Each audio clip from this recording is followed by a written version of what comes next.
What's up, what's up? This is the Talk About T podcast where we get real, raw, authentic conversations. I'm your host, T. And to the right and the left of me, we have Brittany and Rashawn. How are you guys doing? Doing great. How are you?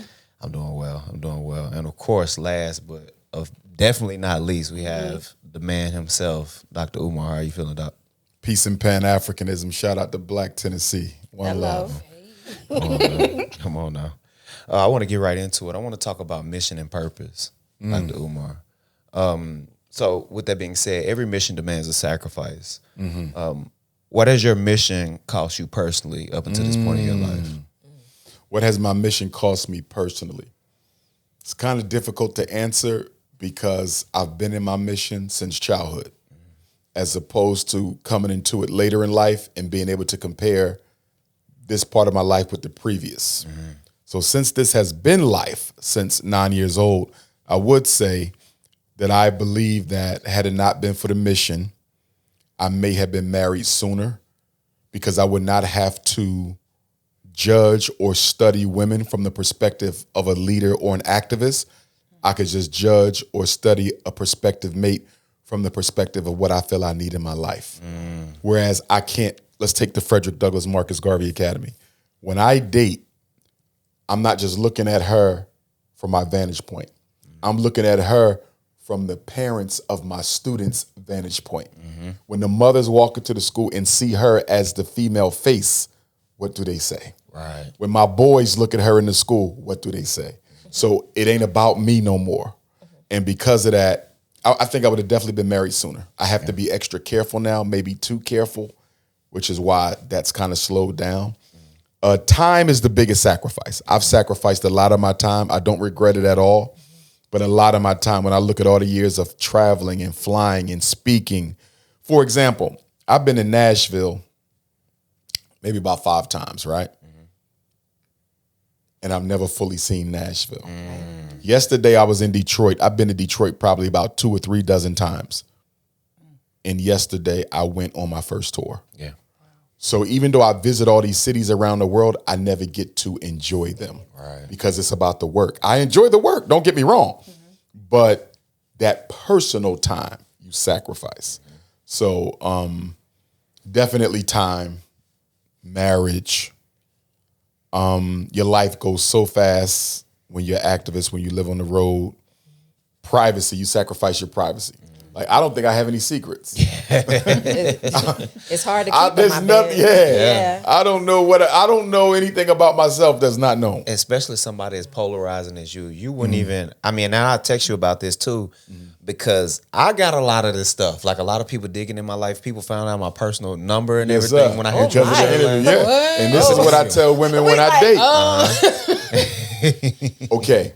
My female hostesses, when they host an event.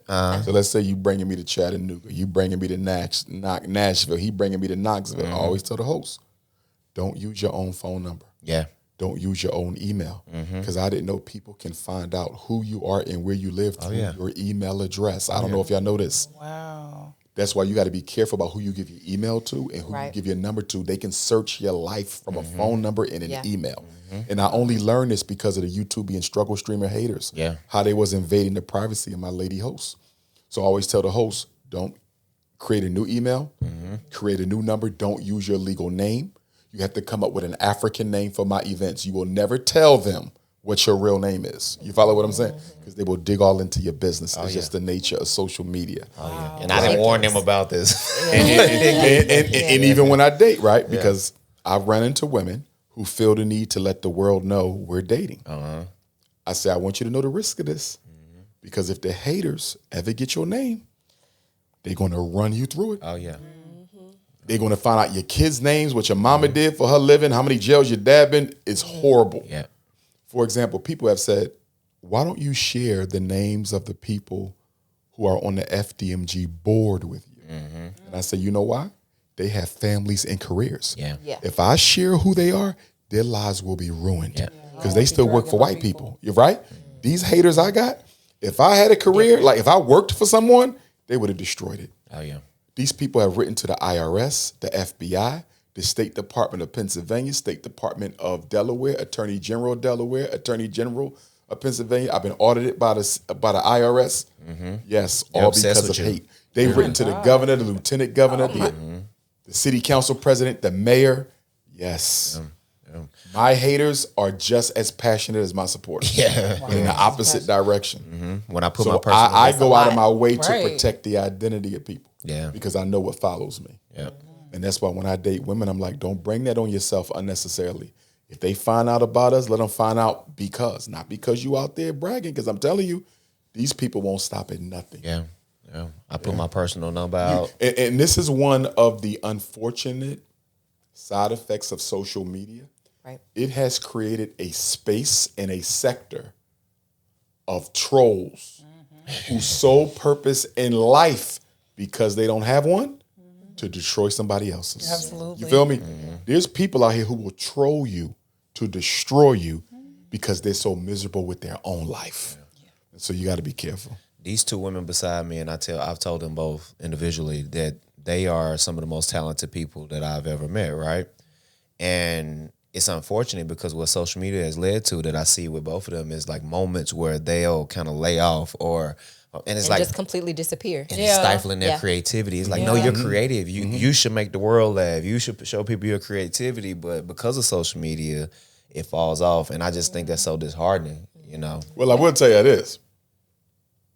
Once I post some of these clips, It's gonna go crazy. because you're two attractive women who nobody never seen around me before, you're gonna get all the attention you want after the He ain't lying. good and for bad. Just don't ever use your full name anywhere. Yeah. Oh God. Don't tell people exactly where you anything that can don't where you work, your pinpoint kids. something. Don't Yeah. do that. Yeah. Keep it general.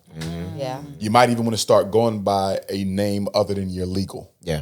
to protect your identity. Wow. Oh, I learned that from the first show. I tell you that. Make sure your phone number and your email, you have a separate one for business. Nobody should be hearing your first and last name. I'm telling you, not after the day. Yeah. Doc, you should. Oh Lord. Just threw You that on the ain't fourth warned episode.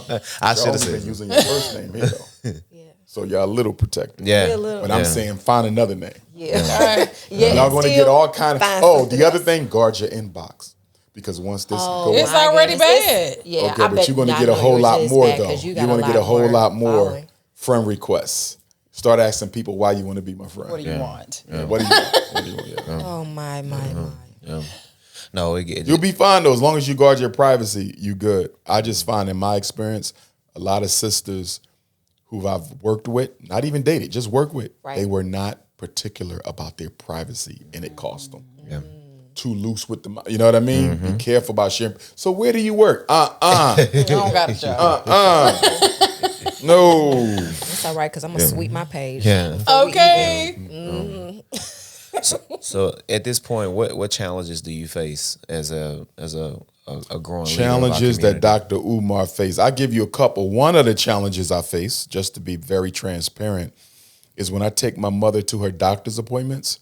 When black people see me, my supporters, Right.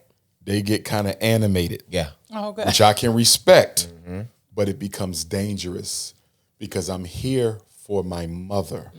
You jumping around is letting these white people know I'm somebody. They're going to look me up.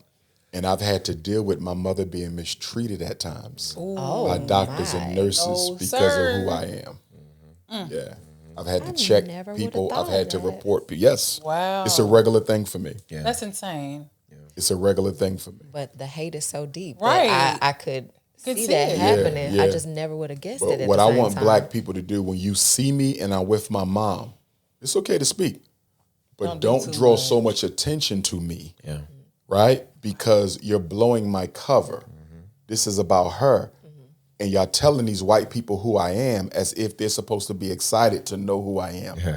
Why are you telling this white doctor who I am? Use your common sense. And this is where the whole celebrity versus activist thing works against me. Because I'm an activist. I just have the popularity of the celebrity. So a lot of black people will not think, let me play it cool. Because this Dr. Umar, political, let me play it cool. Nah, they all, let me do a pic in the doctor's office. I'm like, I don't need these Snow white Bunny's people Neville. knowing because they'll compromise my mother's care. Right. You see what I'm saying? So that's something I struggle with. So I just need black people to be more discreet when you see me with my mother. You don't know who is around here. You don't know what nut got what in their head. You know what I mean? You don't know how these doctors and nurses truly feel about black liberation. Stop telling people who I am who don't look like us. I see it all the time too. Oh, so who is he? Oh, you never heard of Dr. Why is you telling these Caucasians? You feel me? Oh, you never heard of Dr. No, they haven't. And it needs to stay that way. Yeah. I just need It's more like for privacy them. when I'm with my mom. I need more privacy. So that's a challenge. With the women, Take your time. they talk too much. You can't get to know them.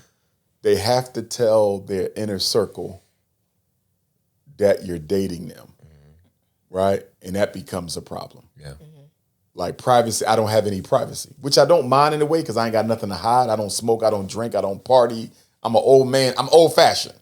You know what I mean? So it ain't nothing to hide, but what about the respect for the process? Yeah. You know, they say trust the process. Women got to trust the process. And don't be so quick to just rush on out, because if we don't become nothing, now you look foolish because you done told the whole world, give us a chance to see where we going first. Damn. You know, I just think, that I'm sorry, the D word. That's because I felt it. Yeah. You felt it real good. Like Kevin Hart did it to Don Cheadle. That's what it felt like. you know, so I live in a glass bowl, but again, I don't mind because I ain't got nothing to hide. I would just appreciate a little bit more privacy when I'm with my mother in public. You know what I'm saying? You can still holler at me, but be discreet. Which is fair. It's like They will respect tell my every humanity. white person in the room, this is Dr. Umar. Do you really think these people want to know what I do? Come on. So that's an issue. But it's a gift and a curse. You know, I get treated well because of who I am sometimes, and I get treated poorly because of who I am.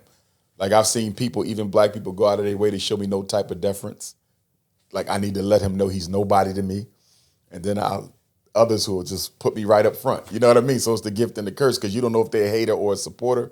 You know, being as honest as I am about what I stand for, nobody's in the middle ground. Yeah. You're either for me or you're not, which is Yeah. good because I know what side you stand on. Yeah. You know what I mean? Because there's no middle. There's no middle of the road. You're either for him or you're not. So that helps. You know, but overall, it's been a good journey, man. You know, one day it got to come to an end. And I got to thank God for it. I mean, I've seen the whole world. I've spoken on every continent, throughout the Caribbean. I've been everywhere. I've seen so much. I've done so much. You know, what I regret the most is having not documented it all. Oh, yeah. Imagine if all this was video. That would have been cool. Oh, my God. I didn't even keep a diary, you know.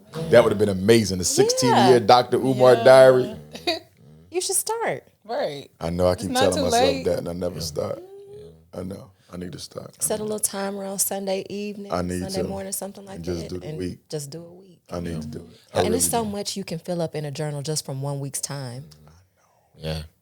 Because my week is like a year. My week is like a year. I mean, it's just crazy. There's always something going on. What's the origin of your story? How did you get started? Well, if I go back to elementary school, it would be 4th grade Black History class. When my parents divorced, we was living in North Carolina. My father was a drill instructor for the Marine Corps. It was in 3rd grade in Jacksonville, North Carolina, when and where I decided I wanted to be a clinical psychologist. So that was 8 years old. They get divorced. We come back to Philly. Black History class, 4th and 5th grade. That was also public speaking contest. So my speaking started with the consciousness together. And I never shut up. Right? And then 6th, 7th grade, that's when I found out I was related to Frederick Douglass, when the Snow Bunny saved me. And I went off to high school. I went to a residential high school. I was still into Black consciousness. College was the Black Student Union. I get elected BSU president. My first major act of office was Minister Farrakhan's Million Man March. Wow. October 16th, 1995. I never forget it because we took a tour bus, coach bus down to D.C., and it was a Black church, and we stayed overnight in the church, and they had sleeping bags, and they made us this whole big food thing. It was beautiful, and we was some of the first people on the mall that day. Wow. So the Million Man March, when we got out there, it might have been 25 people. Think about this. It was still dark. The sun ain't came up. About 25 people. In about 2 hours, we turned around, and it was 1 million. Wow. We was all the way at the front, and then we went for a walk. We never got back up to the front again. Wow. Yeah. So it was lovely, man. It was lovely. BSU president. We had Jay-Z, KRS-One for our final concert. We endowed a scholarship. Come back to Philly. I get into the UNIA, the Garvey movement, which is in the neighborhood I grew up in. Go back to grad school twice. Principal cert, doctorate. Started my own movement. And then everything changed in the fall of 2010. I get a phone call from a brother in Chicago, Brother Dawa. He asked me to come and do a public access TV interview with him. That was September the 18th of 2010. 6 weeks later, I take a copy of the DVD he gave me. He wasn't going to give it to me because he didn't have a backup. And I begged him for it. I said, just send it to me. He said, you know what? You can have it. If he never gives me that DVD that day, we might not be here right now. Because I take that DVD to Harlem for my first lecture at the National Black Theater, 125th and 5th, October 30th. 6 weeks later, I give out copies of that. I sold them for like $5, right? Maybe 50 of them or so. My phone started ringing in 24 hours. It ain't stopped in 16 years. Come on now. It was Chicago and New York back to back, 6 weeks apart, the fall of 2010. It was a miracle the way it happened. It was a literal miracle. Imagine not seeing nothing but Pennsylvania numbers your whole life on your phone. Yeah. And then within 2 days, you got Africa calling you, Jamaica calling you, London calling you. Because prior to the blow up, I was doing a lecture series at the African American Museum in Philly. Right. So I had this whole catalog of lectures that nobody saw except Philly. So I made copies of them and took them to Harlem, right? So when I get to Harlem, I got about 40 different DVDs, right? I got all my stuff. I'm like, this is New York. Yeah. But I didn't think it would happen like that. Yeah. It was raining that day. It was the night before Halloween. I got back home. That phone started ringing. I said, oh, my God, this is going to change my life. I said it. I said, this is going to change my life. Because at the time, I'm a full-time school psychologist, so I'm evaluating kids. That take time to test, evaluate. So then I started getting all these invitations to travel.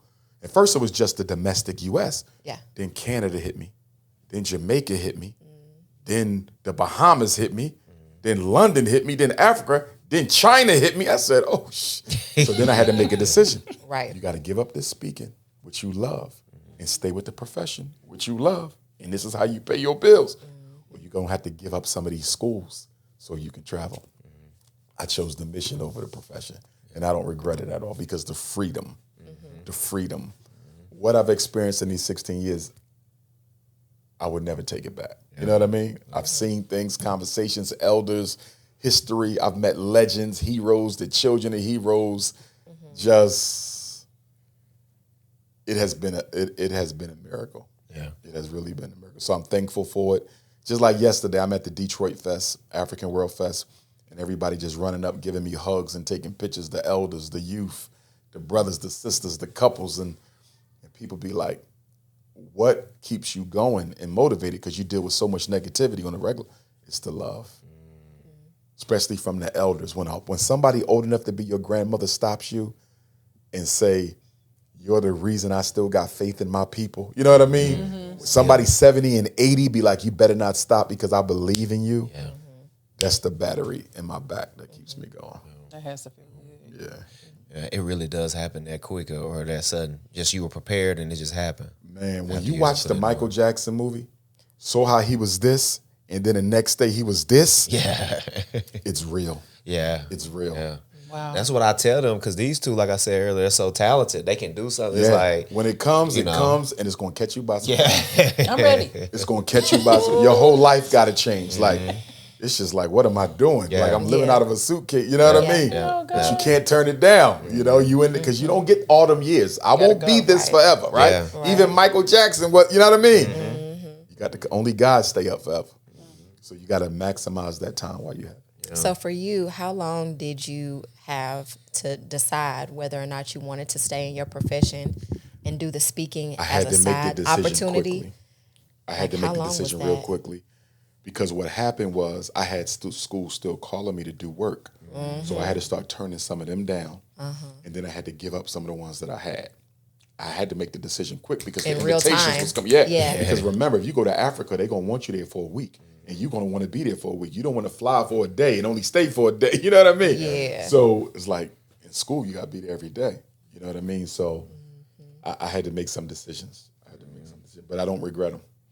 I don't regret them because I see it and the young people whose lives I changed. Because I've had to realize that there's people in their 20s and 30s who grew up on me. Because they tell me, Dr. Umar, I've been watching you since I was 5. Yep. Like, I've been watching you since I was in first grade. I just graduated. You know what I mean? And I'm like, well, I done literally raised you. Yeah. And I've had people say, you've raised me. You don't even know me. You've raised me. So I just thank God for it. And I'm looking forward to the next stage of my life because I can feel that the universe is bringing the public orator, traveling, professional, activist thing to a close for the school. So I think the next stage of my life is going to be building these schools all over the world. But then I think the universe also has something else for me too, but I don't know what it is. It's all in alignment with saving our people. I just don't know what that other thing is going to be. Because even as great and as important that the FDMG mission is, I don't think that's all of it. Yeah. And the reason I say that is because I am too popular globally for God to just use me to open the schools. Don't get me wrong, that's important. But the popularity I have is such that I feel it has to be for another reason too. You feel me? Like one day he just going to need me to galvanize the race or something. You know what I mean? Because there's nowhere I can go in the world where they don't know me. Yeah. And except the white folks, and they be wondering, like, who is this? Especially at the airport, you should see them white folks. Yeah. They be, is he a basketball player? Yeah. Why is every black person stopping for a picture in the whites? You know what I mean? You get a few snow bunnies, Dr. White. You know what I mean? So I love it, though. I love it when the white folks, they don't be knowing who you are. You be in first class, because sometimes I get that free upgrade, right? I'm like, wait, that's a $10,000 seat. How did he get that? Sometimes somebody just put one of the stewardess, they know I am, and say, get Dr. Umar that seat. So I love the perks. I love the little perks. That's real love. And then you run into celebrities who are your supporters, right? Like I ran into Teddy Riley in Spine Divots in Atlanta. He's like, yo, I watch you all the time, bro. I'm a Dr. Umar supporter. I'm like, what? He was like, yeah, I rocks with you. You know what I mean? So it'd be funny who be watching you and you don't even know it. Yeah. Like people pull me to the side and say, yeah, you know he one of your biggest fans. I'm like, no way. Dude, he swears by you. I remember I met one of Puffy engineers. He said, yo, I'm in Puffy office one day. This is years ago before the controversy. He said, I was in Puffy office one day and he pulled out his desk and he had Dr. Umar's CDs. Yeah. Puffy. Yeah. So it's interesting. No, I 100% found you at a pivotal moment in my life. It was 2011. That's when I was starting college. Okay. So that was important for me when I joined the military. I was trying to figure out my identity and find purpose. So it was good in having like your words of wisdom. I was on the Breakfast Club actually. I think you did Breakfast Club in 2010 maybe.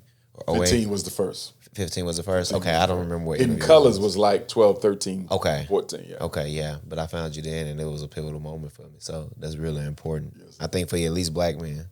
What advice would you give to these two? I keep on coming back to them because I really, I see that they, you know, I notice the struggles of women, and they're both moms. We didn't really establish that, but they're both mothers. And what advice would you give to them on their journey of creativity? Because I really do feel like they have something to offer to the world. I think that black women don't tap into their femininity and maternal instinct enough as it relates for their chosen profession. They almost separate being a mom from the profession, whereas a lot of what you've learned and experienced being a mom could lend itself to support what you're doing professionally. That's absolutely true. You know what I mean? Don't divide it. What can I take from it and add? You know, another thing too, I think black women don't have the support they need from other black women. And I think I need to consider starting a genuine sister circle. And the reason I say genuine is there's a lot of women who have started sister circles, but they were not genuine. Follow what I'm saying? Absolutely. So I mean, because black women really don't have a place to go and get support if they don't want to join a particular faith, right? Like you can always go to the church and the mosque. But what if I'm not interested in joining no religion? I just need to talk. I need some support. I need some advice. I don't have a good relationship with my mom. I don't have a good relationship with my aunts, my sisters. Where can black women go? Too many black women suffer in silence. So the two of y'all might want to think about doing a support group for black women in your neighborhood. Establish the ground rules. Get NDAs from everybody because people are going to be divulging their innermost secrets. And we got to know that it don't get repeated. You know what I'm saying? Yeah. But brothers could use them too. We Oh need yeah, I was gonna support say I want to come with them. Yes. Yeah. I I want to look. He's Listen. making me want to go back to school and get my master's and going into this psychology thing. Hey, ain't nothing wrong Like with I it. already, I have a degree in psychology already. Gotcha. My life got stifled because I had a child after my first Just a degree. little pause. Yeah. Little pause. I want to go back. I've yeah. said it so many times, but I haven't. We don't have enough support groups. And this is another reason why there's so much tension in our community, because we have all this negative energy we've picked up from our experiences in the white world, right? Yeah. And we have nowhere to let it out. So guess who we let it out on? Each other. other. There. Yeah. Think about it. Everybody in the black community is coming home from a job because we don't own no institutions, right? So we're coming home from working for white people, and somebody pissed us off, disrespected our child, did something to my mom, right? Yeah. And I'm carrying this. And I don't mean no harm, but you stepped on my foot by accident. I'm taking and it I out. cursed you out. And now we in the street fighting like cats and dogs because you mad from what you had to go through from white people. I'm mad from what I had to go through from white people. And that's why I try to tell white people that black on black violence is really a form of white on black violence. Yeah. We're simply the conduit for the pain you cause us, and we give it to each other. Come on now. And why do we give it to each other? Because it's not legal to hurt a white person and get away with it. We can get away with it on each other. Yeah. Yeah. Because black life is devalued in this country. So if you commit a crime against a black person, you got a good chance of walking free. Yeah. I do think I've been very, very fortunate in that way where I haven't had to seek sisterhood because I grew up with it. Powerful. And Powerful. I feel like that one aspect of my childhood and my adulthood has made such a big difference in me being able to like maintain my identity and be reminded of what my identity is. My friends I've got some since third grade, fourth grade, Wow. middle school, high school, and I have blessing. like several of them, and we've just supported Wow. each other through so Wow. many different chapters, like, you know, people becoming mothers, divorces, and losing family members, and just the way that life kind of shifts and the ebbs and flows, and we still have each other. Yeah. And I really, really appreciate that. And I feel like I don't know a lot of men who have that sort of brotherhood where they're actually open enough with one another Wow. to fully express themselves. And I feel like It's gonna come back that around. lack is why we have so much tension in our relationships too. Yeah. Because treat your brotherhood like a brotherhood. It's just not for fun. It's not just for fun and trips. Like, talk to your outlet. brothers. Yeah. You ain't got a lot of your brothers. They know you. They know you. They see you struggling. They're not going to say nothing. Yeah. And I would add that one of the reasons why there is a struggle with sisterhood and brotherhood for non-relatives in our community is women consciously and unconsciously are competing for a mate amongst a very small population of available men. Yeah. You follow me? Yeah. For example, hypothetically, you walk into a room with your man. She's sitting there, she's single. You really like her as a person, but your antenna is up. She looks like the type of woman he kind of likes. You follow me?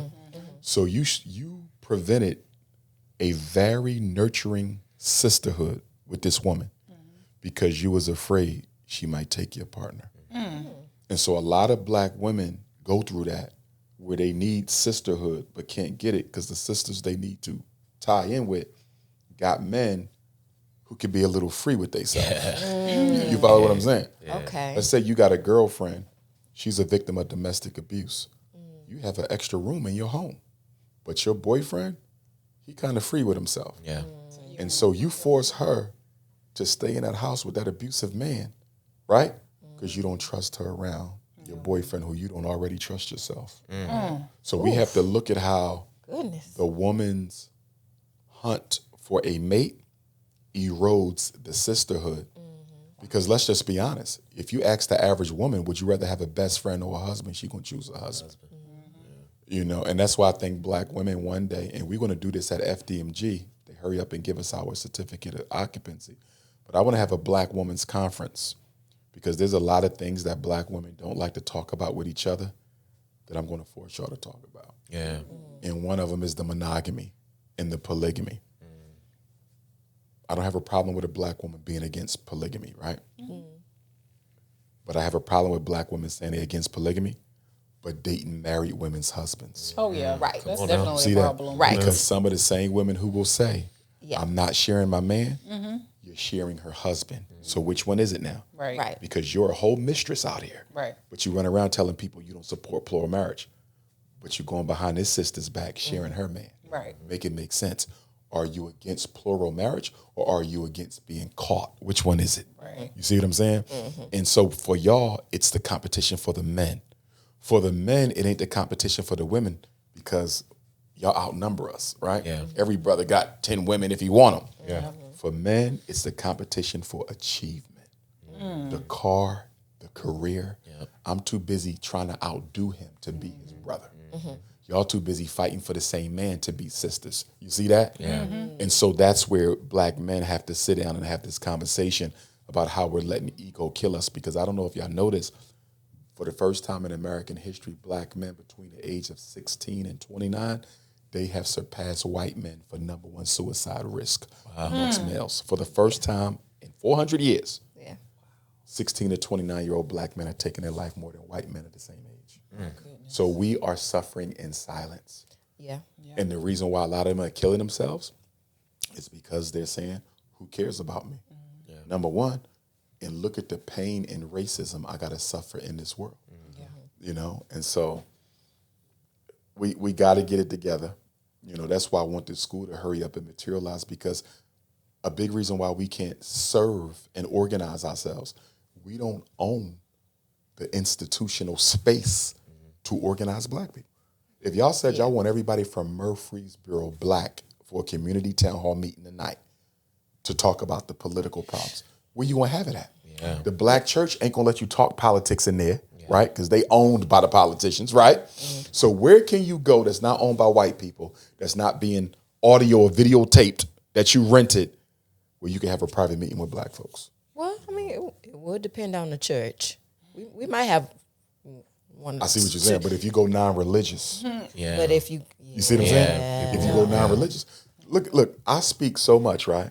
All over the world. I can count on one hand, the amount of places I've spoken in the world that were owned by black people. And I've been doing this 16 years on this level. Think about that. I can't give you 5. World Beat Cultural Center in LA, that's all black. The Shrine of the Black Madonna in Detroit is black. The Shrine of Black Madonna in Atlanta and the Shrine of Black Madonna in Houston, they black, right? And I might could give you a few more. That's it. We don't own nothing. Yeah. I remember I was speaking at a library in the Everglades in Florida. I forget which town it was. Don't you know they cut the lights off on us when the time? They cut the lights off on the black community when the time ran out. They said the time is up, and they just cut the lights off on us. These people are ignorant, and this is a public library paid for by tax dollars. You see that? yeah, I don't think we understand how important it is to have spaces of our own. Yeah. Even when I look at these celebrities, and I'm not going to scapegoat them into being responsible for solving our problems because they're ours, not theirs. But why don't you just build a black community meeting hall in the hometown you grew up in, right? Yeah. Jay-Z, build a black community town hall for Brooklyn. LeBron, do one for Akron, because we don't have spaces to organize. Yeah. How are you going to organize people without spaces? And privacy. We don't have it. Look at China, Asian this, Asian that, Jewish this, Jewish that, Latino this, Latino that. But you have black, where we can come together and talk and discuss our issues without a certain religion being forced on you. We don't have it. Yeah. But with FDMG, we would have it.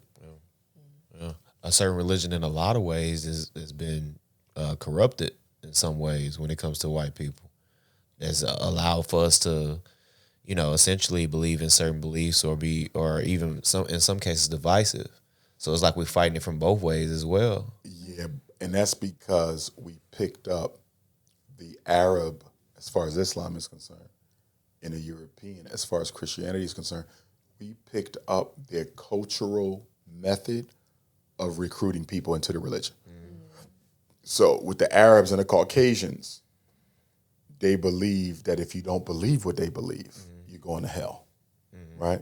So it's a gangster type of energy, right? If you're not saved by Jesus, I don't want nothing to do with you. If you didn't take your shahada and declare Muhammad was the last prophet, I don't want nothing to do with you. Yeah. That lack of tolerance, to your point, separates black people. Yeah. Religion is not a unifying force. It's divisive. It may be unifying in that church. But if that pastor is closed-minded about faith and only sees people who believe as he does as being on the right path, how can you bring black people together? Think about it. We got Muslims. We got Christians. We got Jehovah's Witnesses. We got Seventh-day Adventists. We got Moors, Hebrews, Nawapians, Guys and Earths, Nation of Islam. You follow what I'm saying? Yeah. We are so spiritually diverse that if you stand up and say, if you haven't accepted Christ, I can't work with you. Do you know what you just did? Cut off a lot of Just people. split the community 20 ways. You see what I'm saying? So my problem ain't with the church or with the mosque. It's with certain leaders in the church and the mosque who feel it's my way or the highway. If you open, we good. But when you close it, we bad.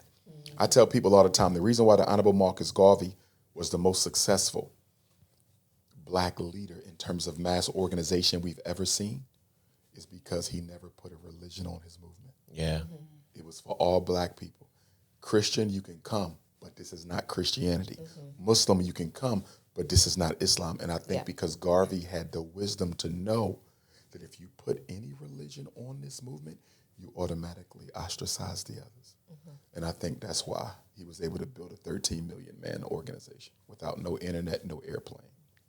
Crazy. Yeah. What do you think the next step is for our generation? What do you think our purpose is for people like us who are now coming into age? What should we do in regards to mobilizing and organizing? Like, I'm going to say this. One of the things, I don't want to say worry, I'm going to say bother. One of the things that bothers me the most about Black America right now, I'm seeing a growing divide between the youth and the adults. Not even the elders, just the adults. Yeah.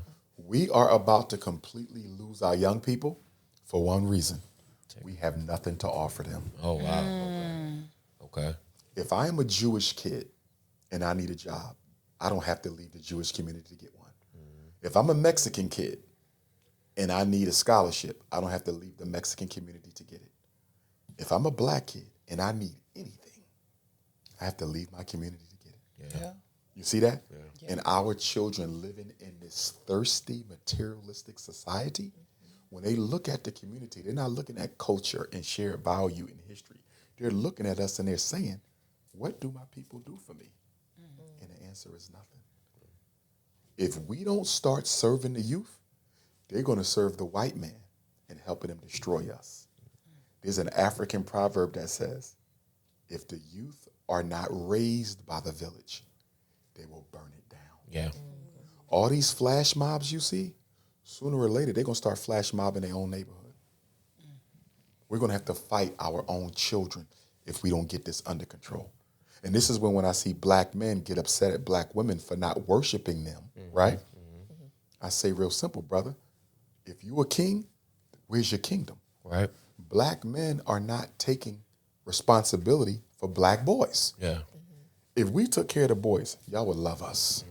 If you ain't have to worry about no more ADHD, no more suspensions, no more special ed, no more juvenile detention, no more crime, no more drug selling just from the boys, black women they would say, you know what, leave the brothers alone. At least they got the boys. Right. We're not even taking care of the boys, and we want so they have to deal with being robbed by our sons. I'm saying collective village. Yeah.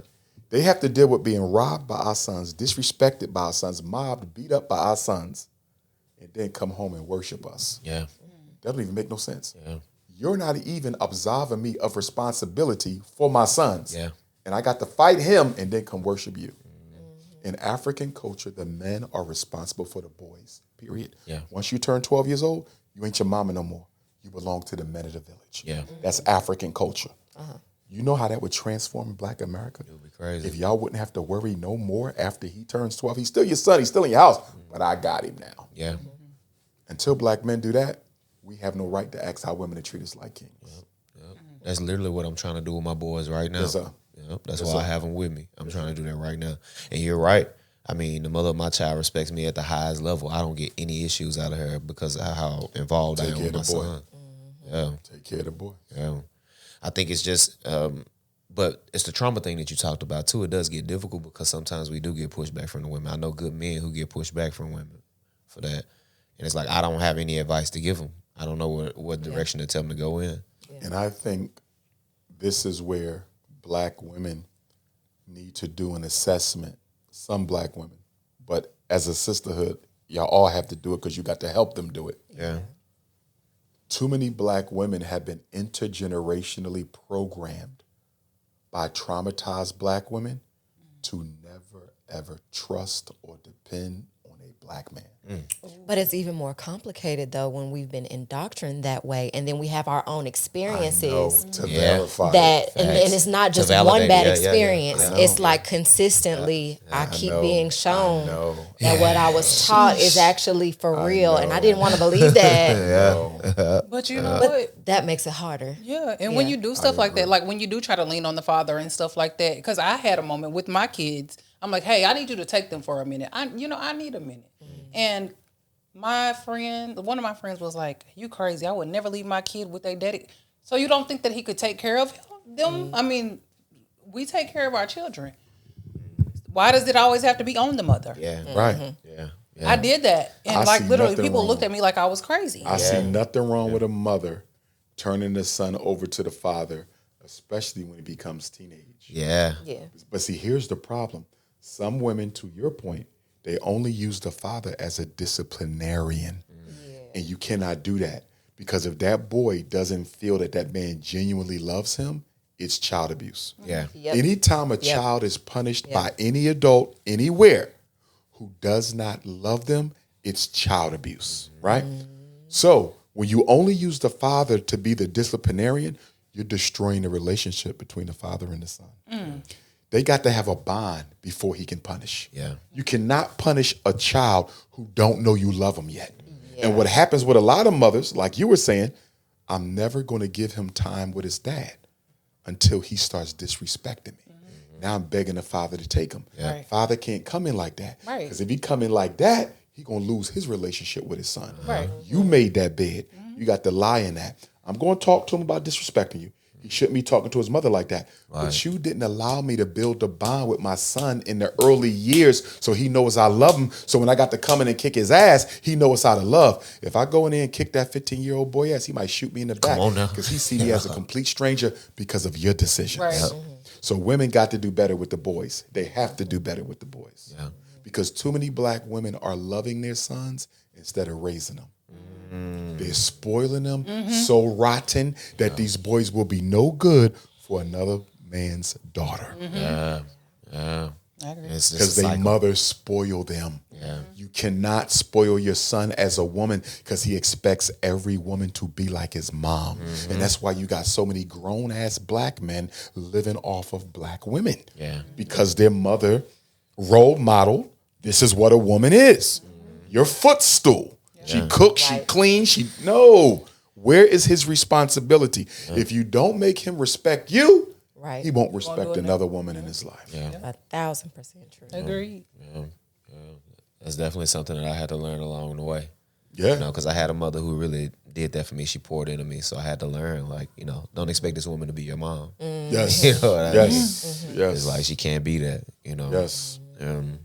But I will say it is, I don't know, it's just so many different things pulling at us. It's difficult because it's like, and I think you were kind of getting to that point, Rashawn. It's like, you know, you have the thing that's indoctrinated, you have the evidence to show proof for it, then you have, you know, the mental health aspect of it. I just don't know what to do. And that's why I'm Here's single the thing. now. Here's the thing. Yeah.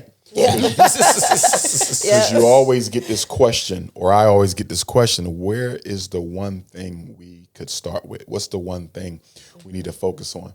You can't just focus on one thing. There is no community, village, society, government, or nation, or kingdom that could survive if they only focused on one thing. We don't need to focus on one thing. We need to have one movement. Yeah. That's the problem. In other words, if we have one movement and she's heading up the education department, you're heading up the economic, she's heading up the political, I'm heading up the spiritual, hypothetically, it's still one movement with different parts. Right. We need a movement. There's too much going on in Black America for you to say, what's the one thing? Because while you focusing on this one thing, the others are getting worse. Torn down, You see that? burnt up. You can't, no. It cannot be one thing. Yeah, Our problems are multimodal multi-systemic, and the solutions have to be as well. Yeah.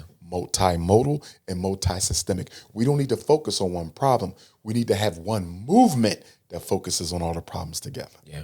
We don't have any organization. That is our problem. And the reason we don't have no organization, like I said earlier, most black people in the back of their mind is saying what? If this don't work with these Negroes, I can always go back to the white man. Yeah. Imagine being in the sea. You're drowning, right? I throw one life preserver out there. It's 10 of us out there. All of us are going to grab that life preserver, and we ain't going to let go. And we're going to learn to get together and work together, even though I hate you. You know why? It's the only life preserver out here. If I don't grab it, we die. Right. The problem with Black America is we see too many imaginary life preservers. See that? We think if this don't work, the white man going to throw me another one. They going to throw me another. As bad as we have it, we still haven't gotten to the point where we don't see any other option but to resist. Think about it. We can still afford to go to the Jay-Z concert. We can still get a house out in the suburb. We can still eat at a restaurant of choice. We have so many amenities that we have mistaken for true freedom, that it has brainwashed us into thinking we're treated equally to white folks. It is the amenities and the conveniences of American society that has black people thinking that you're equal. Because we feel that we can shop and buy and educate our way into equality. You cannot shop and buy and educate your way into equality. But we think we can. And it's not working. It's not working at all. But I believe, I'm not certain because only God knows the future. I study a little bit of astrology along with my spirituality, right? And when you look at the universal placements of the planets right now, the universe is screaming out for a radical change of some kind. All the planetary placements. For example, Pluto is in Aquarius. The last time Pluto was in Aquarius, guess what happened? The Haitian Revolution, the American Revolution, the French Revolution. You see this? We're talking over 200 years ago. And that ain't the only placement. When I look at the stars, the message I'm getting is God is ready for a black revolution. It don't even have to be militaristic. It could be political, economical, spiritual, so you follow? Right. But God and our ancestors are crying out for us to do something different. And if we don't do something soon, I think he's going to just destroy the world. Yeah, I feel that. If we ain't going to fix it, he's just going to destroy the world. And he's going to let the white man do it. Yeah. And it's going to be our fault because we let the white man take over. Yeah. They are a numerical minority. How do you allow the world's smallest group of people to dictate policy for the whole planet? The whole planet. The whole planet, literally. Even with the FIFA, right? We have FIFA in Philly, one of the places. And they made Haiti play Brazil on Juneteenth.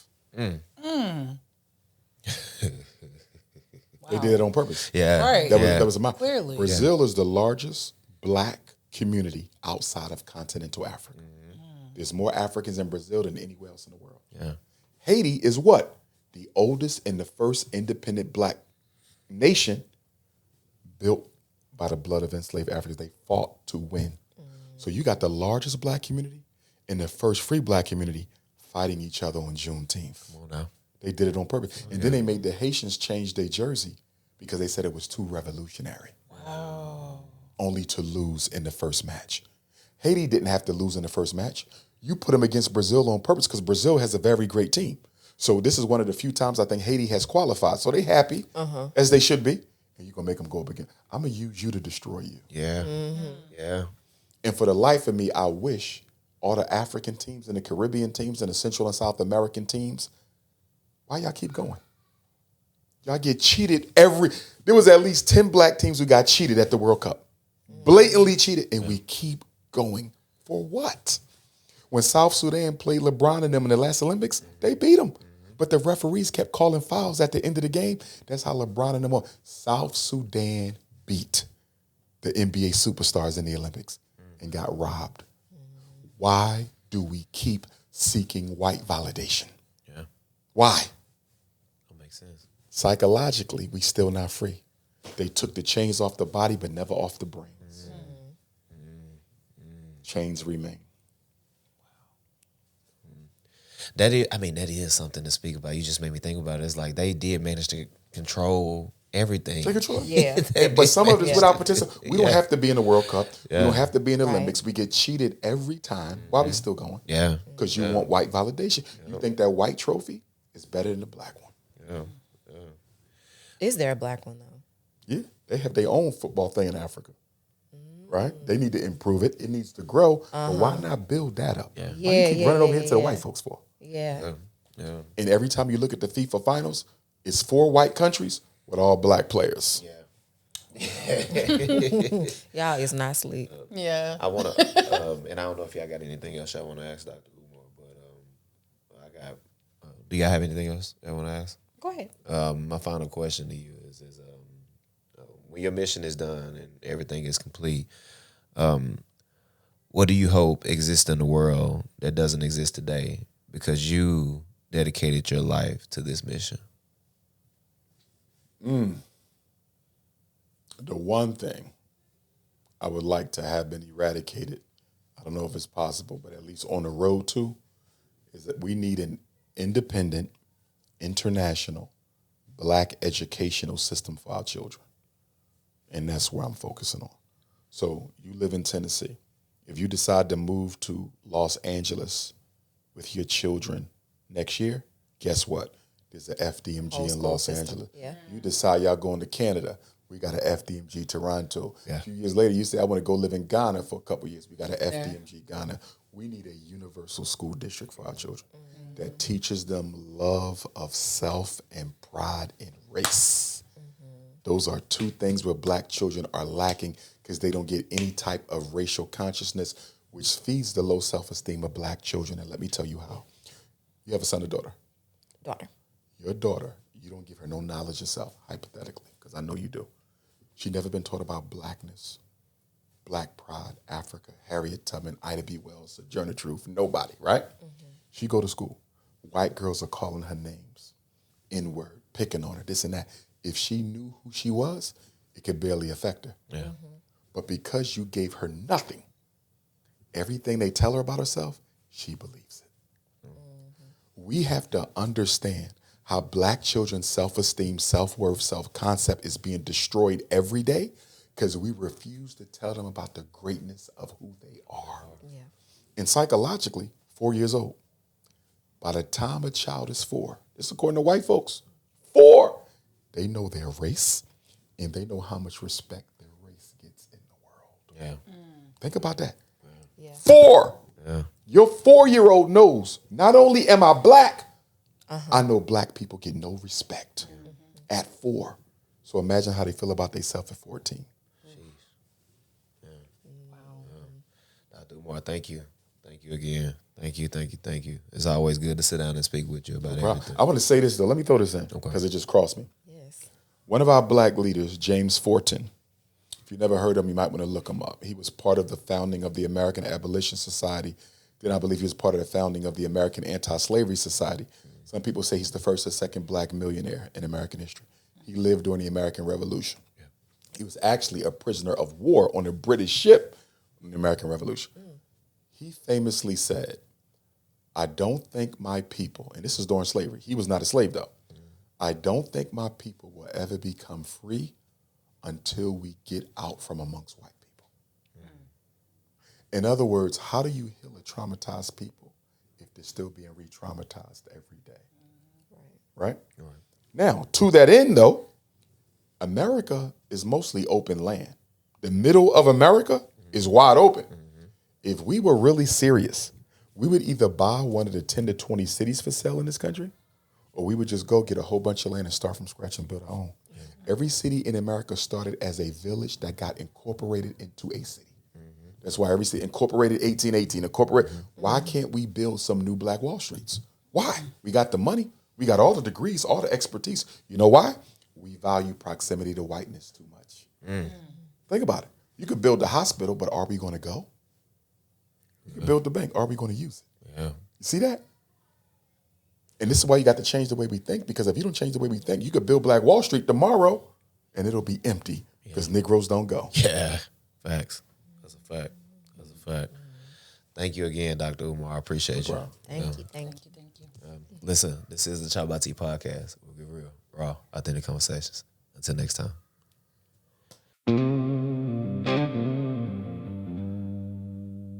Cold nights, broken dreams and whiskey tears, still fighting battles I've been carrying for years. If you listen close, you can hear the hurt in me. Tell me your story. It's Chop by Tea.